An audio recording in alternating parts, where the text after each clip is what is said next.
140 करोड़ भारतीयों की तरफ से देश की सेना को सलाम, सैल्यूट है, क्योंकि आप देश की सुरक्षा करते, हमारी रक्षा करते, पूरे भारत की रक्षा करते हैं। आपके लिए तमाम भारतीयों के दिल में बहुत इज्जत है, मगर शायद ये इज्जत अब कब होने वाली है, क्योंकि आप भारत की रक्षा करने का काम छोड़ के किसी एक पार्टी की गुलामी पे उतर आए हैं। हमने पश्चिम बंगाल में देखा कि सेना के जवान देश की सुरक्षा करने की छोड़ के किसी पार्टी की गुलामी कर रहे हैं, लोगों को वोटिंग करने से रोक रहे, लाठीचार्ज कर रहे। जो लोग वोटिंग करने शांति से जा रहे उन्हें पीटा जा रहा था, उन्हें रोका जा रहा था। आपसे बड़ी उम्मीद होती है, आप निष्पक्ष होते हैं, लेकिन आप पक्षपात करते हुए देखे गए तो तमाम भारतीय आपसे प्यार कैसे करें। आपको पता होगा जब हमारे जवान को कुछ होता है तो आंसू तमाम छोटे मोटे भारतीयों के आंखों में आती है, किसी नेता की नहीं। उरी हुआ, पुलवामा हुआ, ये सब हादसे हुए तब पूरा भारत रो रहा था और नेता रंगरलियां मना रहे थे।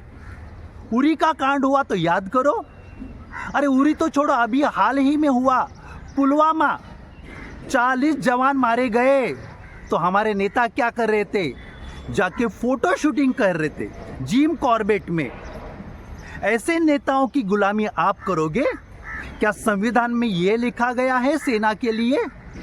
अगर एक पार्टी की आपको गुलामी करनी है तो उससे ही प्यार पालो। अगर आपको देश की सेवा करनी है तो 140 करोड़ जनते की सेवा करनी है, वो भी निष्पक्षता से, किसी पार्टी की नहीं। उन पार्टियों के पास उनके हैं, चमचे हैं, कार्यकर्ता है, आपकी ज़रूरत नहीं है। हमको आपकी ज़रूरत है, आप हमारे हो, पार्टियों के नहीं हैं। किसके लिए काम कर रहे हो? उन्हें जो आपको प्यादा बनाते हैं। याद है आपने कितनी बार गुहार लगाई थी एयरलिफ्टिंग की? हाँ, जम्मू कश्मीर में तो बार बार गुहार लगाने के बाद भी आपको एरोप्लेन नहीं मिला। ये हज़ारों करोड़ यहाँ पे उड़ाते रहे लेकिन आपको एयरलिफ्टिंग नहीं मिली। जब बाद में मिला वो भी डबड़ा बस मिली और 40 लोग मारे गए। कैसे मारे गए?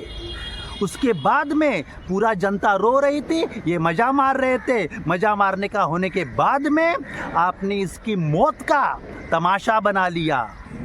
आपकी मौत का, जवानों की मौत का उन्होंने चुनाव के लिए इस्तेमाल किया गया। ये तो बड़ी बेशर्मी की बात है। चलो ठीक है, उन्होंने इस्तेमाल किया और जीत भी गए, लेकिन आज तक पुलवामा में शहीद हुए जवानों को न्याय मिला है क्या? बेवाओं को न्याय मिला है क्या? नहीं।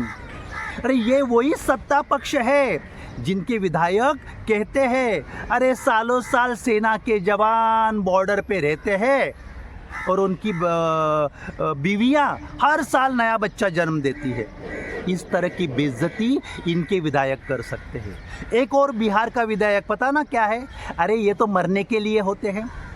इस तरह की अनाप शनाप बातें ये सत्ता पक्ष कहते हैं।